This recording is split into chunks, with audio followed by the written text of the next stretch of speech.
Only 8 months after closing our Series A, we are proud to announce a $120 million Series B fundraise. It's the largest Series B in Ohio's history, and it will help us continue to expand our footprint within the gene therapy manufacturing space as we take both our therapeutic pipeline and our CDMO facility from concept to reality. Ultimately, this newest investment in Forge Biologics brings us one step closer to achieving our mission of enabling access to life-changing gene therapies and bringing them from idea into reality.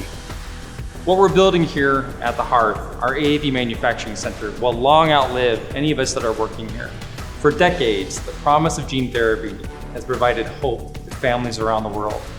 And we wanted to help forge alliances with all the stakeholders, from families to clients to other manufacturers to clinical sites and hospitals around the world, to be able to provide access to novel, potentially life-saving gene therapies. What we're doing is manufacturing gene therapies for life.